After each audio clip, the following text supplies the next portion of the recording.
Burlington looked like something a model train might trundle through. All the homes with black rooftops lined up and encircled by lush green trees. Mae and Drew's house was situated in the middle of one of the streets on a quiet court. It was an elegant Victorian-style home that Mae still couldn't believe was hers, even after several weeks of living in it. The glossy hardwood floors and high-ceiling rooms were a far cry from the small backsplit starter home she and Drew had bought when they first married, and even further from the cramped townhomes she had grown up in. "Careful," Mae warned Isla. Her younger daughter, the wild card, always tested the boundaries. Now she walked as if on a tightrope along the edge of a stone wall, pointing her delicate toes, her arms outstretched at her sides. "I'm fine, Mommy." Isla, she was always so sure of herself.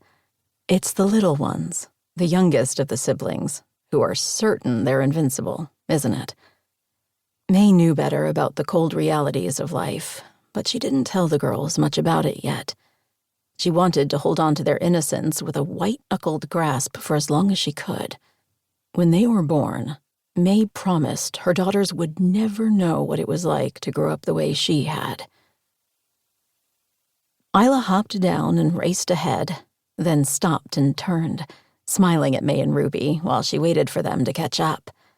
Isla had one chipped baby tooth on the right side of her mouth that showed whenever she smiled wide enough. She had decided to play tag with her eyes closed at the playground one day when she ran into a pole and nicked a corner of her tooth off. A clear sign that she wasn't as invincible as she liked to believe. Mae and Ruby caught up to where she stood, and Isla grinned again before turning and taking off at top speed. "Isla!" Ruby called. "It's fine," Mae said. "She'll wait for us." Mae could sense that Ruby didn't want to rush. Mae didn't want to either. Time was another luxury that came with Burlington, and one Mae could enjoy now. When Drew told Mae about the possibility of being transferred here for work, they left the girls with her mother and drove out for an afternoon to look around. At the time, Mae was hesitant to leave her old neighborhood. They were settled and happy in Montreal, Quebec. They lived on a nice street. There was a park with an old wooden playground and an outdoor public swimming pool down the road for the girls. It was only an hour-and-a-half drive to Burlington, and even though it meant all the headache of a work visa and piles of paperwork that went along with moving countries, it also meant they could upgrade. In the car, on the way to the open house of their now home, Mae had placed her hands in her lap as they passed the still waters of Lake Champlain and wound their way through streets lined with emerald green lawns and well-shaped shrubs. "Look at the size of that house," Drew said. He shook his head and laughed, his eyes wide. A warm current of excitement moved through Mae's body as she caught a glimpse of what her new life could be. It was a natural progression. Drew got a promotion to a higher-paid position as operations manager of a private engineering firm, which meant they could afford a bigger home.